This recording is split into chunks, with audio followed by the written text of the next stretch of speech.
in the 2003, 4, 5, when you were doing extremely well. And then we had this, I'm not going to say calamity, it hit the whole world of Yes. this real estate. How did it affect you in like you, it was really up, the real estate was really up in 2004 and 5 and 6, and then it kind of started doing the turnaround around 2007. How does it affected you, Scott, in those years? Oh, rather dramatically. In fact, it affected most of us as consumers here in the LA market specifically because on August 17th, our secondary market shut down for the first time in history. And this is the area where all of our loans that were funded got sold to investors. And that's how we as consumers had so much choice available when it came to borrowing money. And all of these unique and rather exotic loan programs were created, and they were funded and then sold on this particular market. And because that was available, money had the ability to flow.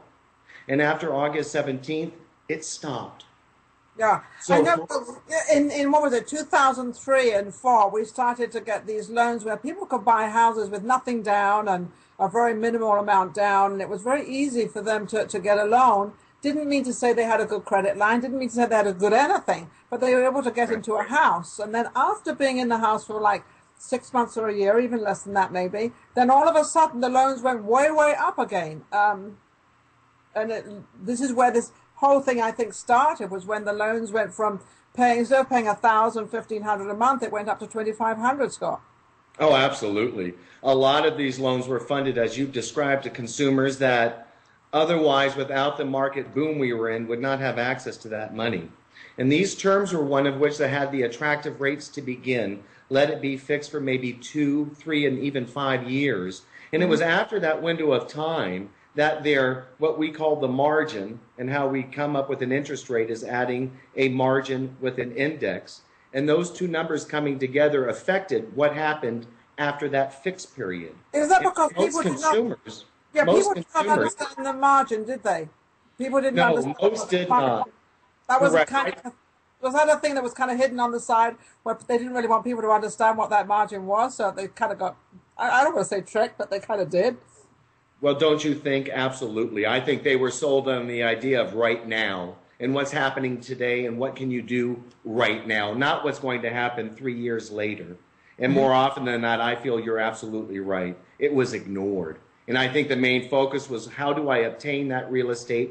How can I have it now? And can I afford it? Absolutely, and I also think that because everybody, the American dream is to own your own house, and it became the American dream, which was absolutely incredible for everybody. I just want to stop 1 second, Scott, because I want to welcome back Devon. Hey, Devon, you there now? Here, Ninan. Thank you.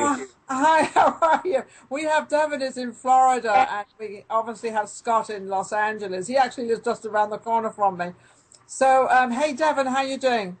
I'm doing well. I think Comcast decided to black me out for a moment, but I'm back. Well, they can't block you out for too long, Devon. I know you too well. You cannot get blocked out of anywhere.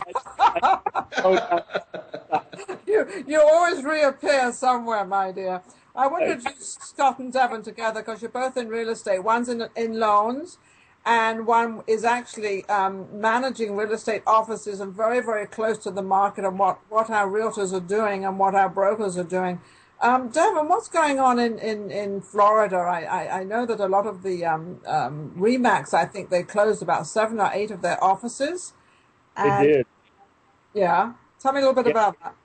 There's been a number of offices that have closed down recently.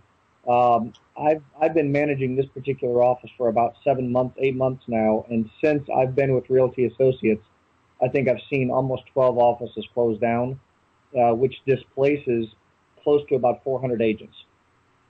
And what happens to those? Do they come to your office, or do they try to get a job with you, or what happens? Well, of course, yeah, I put my recruiting hat on and I make a lot of phone calls.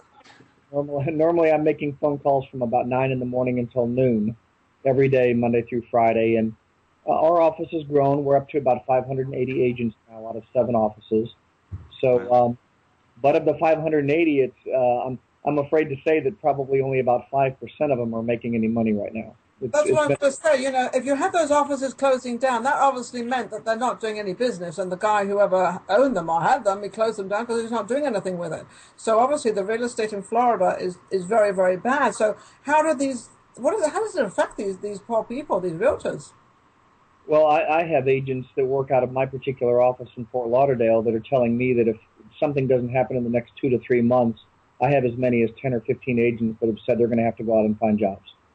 I have agents, Ninon, that have made $700,000 a year for 10 years in a row, and now they're selling their jewelry.